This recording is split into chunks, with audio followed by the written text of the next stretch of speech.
Hi people, this is me RJ Noor and you are watching RJ Noor Speaks, the ultimate solution for your English issues. So आज हम सीखेंगे, आपको याद होगा हमने future पढ़ाया था आपको और उसमें हमने सिंपल फ्यूचर को डिफाइन किया था और मैंने कहा था कि सिंपल फ्यूचर में इंटेंशन, एक्सपेक्टेशन और अगर होप या प्रेडिक्शन वगैरह की जब भी बात की जाएगी तो हम हर सब्जेक्ट के साथ विल लगाएंगे, लेकिन शल क्यों नहीं लगाएंगे, क्योंकि शल के बहुत सारे और यूसेस भी हैं और उसी में से हमने जो है वो सिलेक्ट किए हैं 4 यूसेस जो अब आज हमने आपको सिखाने वाला हूँ।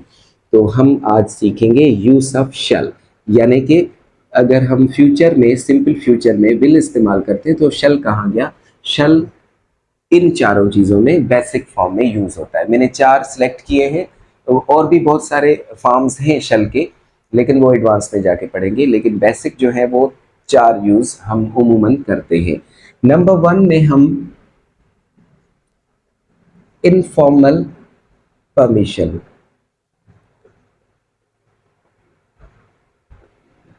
इनफॉर्मल के क्या मतलब हुआ, यानी कि जहाँ पर फ्रेंडली परमिशन होती है, यानी अपने दोस्त अहबाब जो भी हैं, आप जो भी फ्रेंड सर्कल में बैठे हुए हैं या यहाँ पर कभी जो है वो कोई बड़ा मौजूद नहीं है, तो वहाँ पर हम शल इस्तेमाल करते हैं परमिशन के हिसाब से।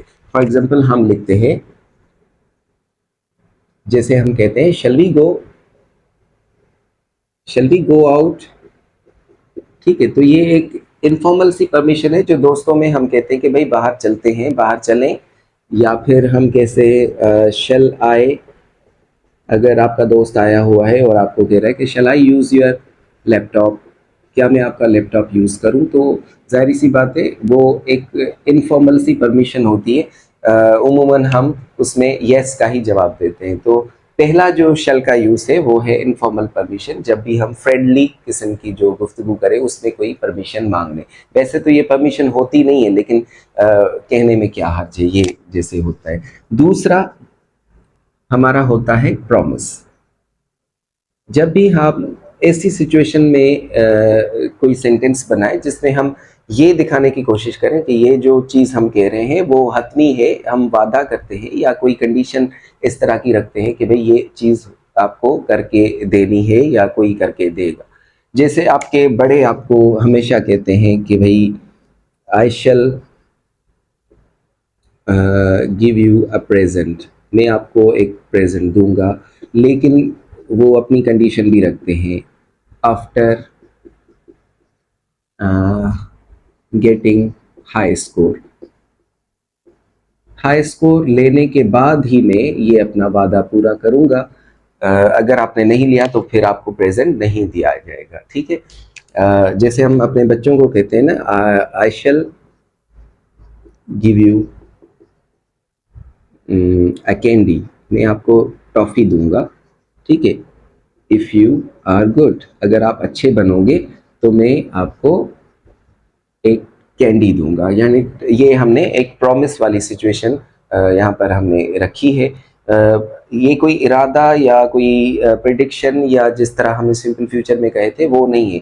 ये है कि हम एक हतमी तौर पर कह रहे हैं कि भाई ऐसे बनेंगे या इस तरह होगा तो ये हम करेंगे। तो इस तरह की सिचुएशन में हम शल इस्तेमाल करते हैं, विल इस्तेमाल नहीं करते। उसके बाद हमारा आता है भाई थ्रेट। थ्रेट का मतलब है किसी को ऐसी कोई बात कहना, धमकी जिसे कहते हैं कि भाई आप ऐसे नहीं करेंगे। जैसे बच्चों को हम आमतौर पर कहते हैं कि भाई एक गलती किसी बच्चे ने कर दी और उसको हम कहते हैं कि भाई you shall not do it again, आपने ये नहीं करना। तो हम ये धमकी आमेज जो अल्फाज इस्तेमाल करते हैं कि भाई आप ये दोबारा नहीं करेंगे, ठीक है। तो यहाँ पर हम शल इस्तेमाल करते हैं, विल इस्तेमाल नहीं करते। या फिर हम अपने दोस्तों से अगर नाराज़ हो जाते हैं तो उसमें हम करते हैं कि भाई you shall not talk to me again, आप कभी भी मुझसे बात मत करना। तो ये एक धमकी वाली सिचुएशन हो जाती है।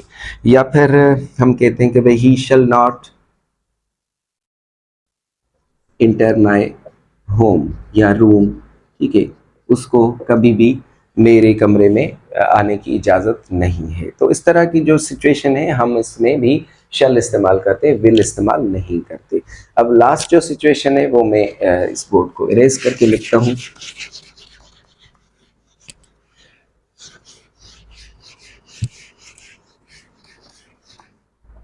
लास्ट वाले जो फोर्थ मैंने सेलेक्ट की है आपके लिए वो है अथॉरिटी। अथॉरिटी का मतलब क्या है कि किसी इदारे की या किसी बड़े के अख्तियार में कोई चीज़ हो और वो आपको ऐसे कमांड दे रहा हो। जैसे हम जब फॉर्म भरते हैं तो ऐसे कुछ लिखा होता है, ऑल द कैंडिडेट्स, सारे जो कैंडिडेट्स हैं वो क्या करेंगे, शल राइट, उन्हें लिखना होगा या लिखेंगे, their names in capital letter, यानी उन सबको अपने जो नाम है वो कैपिटल लेटर्स में लिख रहे हैं। ये अथॉरिटी हमें कह रही है कि भाई आपने कैपिटल लेटर्स में लिखने, अदरवाइज यू आर डिस्क्वालीफाइड।